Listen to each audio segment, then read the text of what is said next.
আজকে একটা রুই মাছের ঝোল করছি রসুন দিয়ে, রসুনই ঝোল।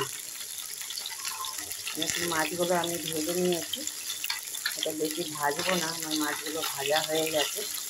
এখন আমি মাছগুলো তুলে ফেলবো, তুলে দিয়ে আমি ইয়ে করবো, মধ্যে ফোড়ন দিয়ে আলু বেগুন দিয়ে ঝোল করবো।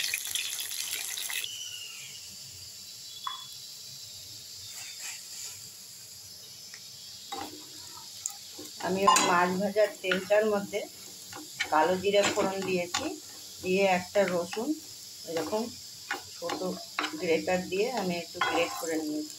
এটা থেতো করেও দেওয়া যায়, গ্রেট করে নিয়েছি। এর মধ্যে আমার রসুনটা ভাজা হয়ে গেছে। এর মধ্যে দেখুন আমি দুটো আলু আর একটা বেগুন কেটে নিয়েছি, এটা আমি দিয়ে দিচ্ছি। এটা আমি ভাজা করবো, তারপরে আমি দেখাচ্ছি।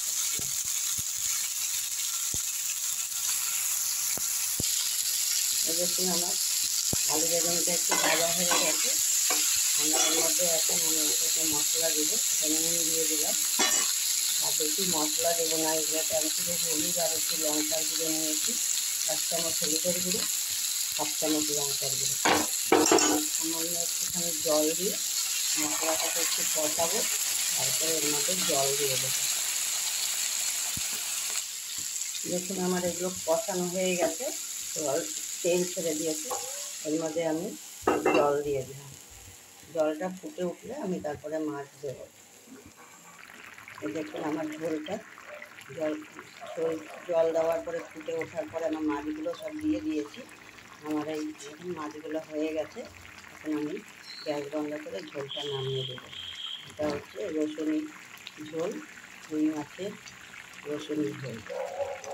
রসুন দিয়ে রান্না করলে মাছগুলো কিন্তু খুব খেতে টেস্ট, খুব মশলা ছাড়া অল্প মশলায় রান্না, তখন কোনো মশলাই নেই ধরতে গেলে, শুধু লঙ্কার গুঁড়ো আর হলুদ গুঁড়ো ছাড়া আর সব রসুন দিয়ে রান্না করেছি। একবার এইভাবে রান্না করে দেখবে।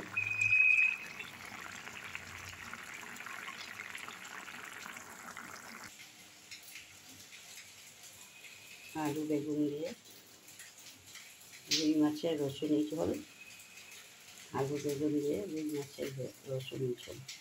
যদি রেসিপিটা ভালো লাগে তবে একটু লাইক, কমেন্ট, শেয়ার, সাবস্ক্রাইব করবেন, তাহলে আমি আর একটু ভালো ভালো ভিডিও দেখাতে পারবো।